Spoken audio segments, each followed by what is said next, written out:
7 people have been reported dead after being ran over by a speeding haulage truck while they were standing at an accident scene. The incident happened yesterday around 10 p.m. in the Mawebeni area along the Bulawayo Beatty Bridge Road. A Nissan March and a Toyota Probox rammed into each other at a bridge in Mawebeni area, and the vese vaenda kuside rekugwanda.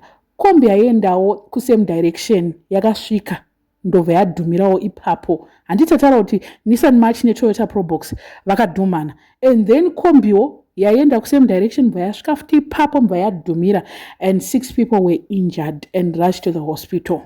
Then vemunharaunda pavakamhanya kuti vanotarisa kuti accident iyi yakamira sei kuti vabatsirewo vari murodhi, vangoti vada kucrossa vakuda kungocrossa parodhi, truck raimhanya richibva nekusaidi rekubulawayo ndobva rasvika richingovatuta richienda navo, and pakabva patongofawo 5 vanhu ipapo, and then 2 died on their way to the hospital. Edweka Easter inoi mamhepo chi ndofunga futi pambakamirwa futi apa pambasina kumbonyatsomira zvakanaka, pambakamirwa futi nemotikari idzi cause pakapesera paita 3 motikari dzakasvika dzikadhumana ipapo, and then truck iri raimhanya nzira raimhanya singatomboite ndobva rasvika futi ipapo mbva nekusvika nekututa vanhu zvinhu zvacho. Soka ipapo pacho paaccident pacho hamena kuti polisi yange yasvika here kuti ikwanise kuita kuti paaccident scene pacho paluke like an accident scene,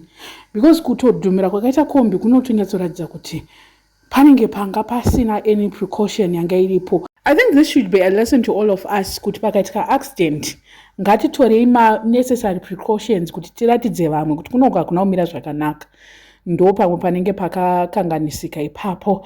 And as well vanhu vanga vakuti vanga vakuenda kupi, vanga vakudii, kunobatsira zvikanzi ndosaka vanhu vachizoda kuzobudisa mavideos ndivavo vaida kuenda makuhwa vaenda kunotsvage chii.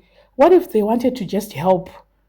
But vanhu vakutonziva vafa ava, why were they going to an accident scene?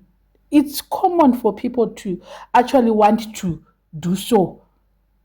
Man, I don't know who is wrong. And Easter yacho I think kuti motongogara mumba, motongoregera kufamba, because kufamba kakunotoparira. Ukatongofamba ukati sei unosangana nenjodzi. Let's take extra precautions this holiday, please, because nezurota tiri kumwe, nhasi futi tiri kumwe, mangwana we don't know, Monday atizive vanhu vakudzokera kumabasa.